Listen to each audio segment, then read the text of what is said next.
Thanks very much. I'm going to talk a little bit today about our work in government digital services in the UK, but I'm also going to share with you some experiences from my work in the London Data Store, which was a project I was responsible for working from 2009 until I joined GDS this year.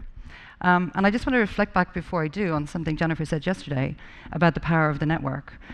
Because certainly when I started in 2009, apart from the work that Tim O'Reilly had done, fantastic work around government as platform, there really wasn't an awful lot of information about how one might do that in practice. And since I'd been tasked with getting the city to open up its data, and at that stage I didn't even know what an API was, it was a bit difficult. And then I got an email one morning from a friend of mine called Chris Taggart, who pointed me to a blog post which was written by some bloke in Canada called The 3 Laws of Open Data. And that, of course, was David Eves, who's done a fantastic job emceeing for the conference.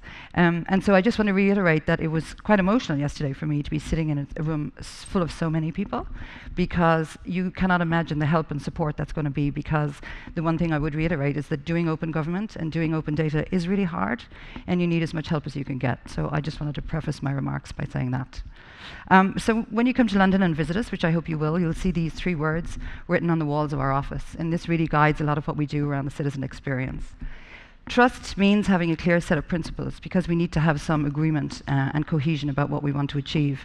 And these are the sort of messages and values that we have in GDS that drive our work. These are all written individually on my business cards, and I've handed those out to some people. So if you can all stand together, you can do GDS team. And it also means creating room in government for a new generation of digital talent. This is Jordan Hatch, who's one of my colleagues in GDS, who's just turned 18. So I'm reckoning he has to be the youngest civil servant ever. And this is the kind of talent that we want to bring into the service. So it's almost the first time in the UK, certainly, that we're using very agile, iterative processes, open technology platforms, and world-class in-house teams. And we're focusing relentlessly on users and needs.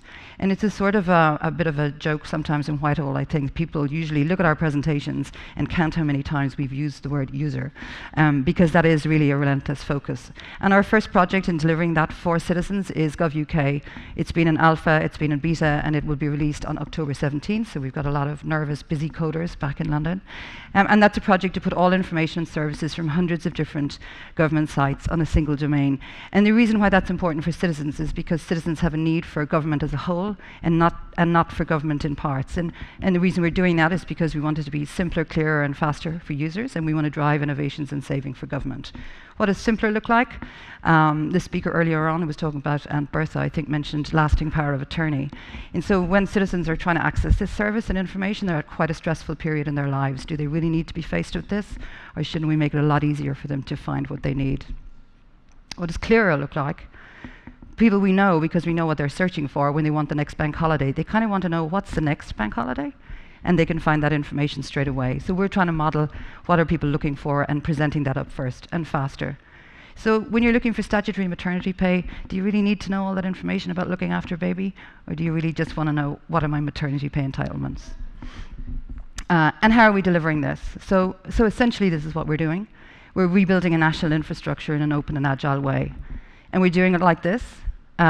And while all those 3 points are important, I think the last one is particularly so, because design is a crucial element underpinning everything we do. You might not be able to read that in full, but these are our design principles, which were drawn up by Ben Terrett and his team in GDS. And they've had a lot of traction globally, and I think people recognize that these are design principles that are not just good for government, but maybe also for people who are not in government. So the journey in GDS really is fix publishing, get people faster to the information they need. We're working on fixing transactions, so by the time you get there, you can complete your transaction digitally. But we're also going to go wholesale. And I'm not going to talk about the GDS strategy on wholesale, because that's an iteration. But I'm going to use this as an example just to talk very briefly about the lessons that I learned from setting up the London Data Store. And those 3 lessons are this. It's not about data. When you start working with agencies and you want them to release data, you never end up talking about data. You end up talking about culture change and risk and how people are scared and what if it's used incorrectly and a whole bunch of other stuff because people are nervous. And the state can't do this on its own. You have to collaborate. You have to collaborate with anybody you can find who wants to improve the public realm. And more crucially, you need to take risks. And this is the biggest challenge for government. So the story I would tell you about this is when I started in the data store, I had months and months and months of discussions with senior stakeholders in Transport for London, and I was getting nowhere. And one of the tech guys, who was fairly junior in Transport for London, contacted my tech guys, and he said, I've got the link to the TrackerNet feed. Now, the TrackerNet feed feeds the departure boards in London, so it's what tells you when your next tube is due. So my tech guy said, well, what will we do? Because if we put that out there, there's every chance we will, burn the servers out. And I said, well, let's do that then. Because I reckoned if we got it out there, somebody would find it and they'd make a thing. And then we could see what happened. And they did. So Matthew Somerville and Francis Berryman, who actually works now in GDS with me, they made this. And that was showing for the first time the movement of London Underground trains on a live map. And it was amazing. It was a turning point. Okay, it really showed people what you could do with open data. Not so good side was 3 days later, it took out the departure boards in London for 9 hours. Not the outcome you want. However, by that time, so many people had written about it. It had captured people's imagination. Transport for London had got fantastic good PR. One of the headlines written by Charles Arthur in The Guardian was, TfL used to be a black box. Now it's opening that up for everybody to see. So it was a moment of no going back. And so sometimes, even in government, you just have to do this. And you have to find the other people in other agencies who are just prepared to do that. Because doing that and working together, you can change a lot of things. Thank you.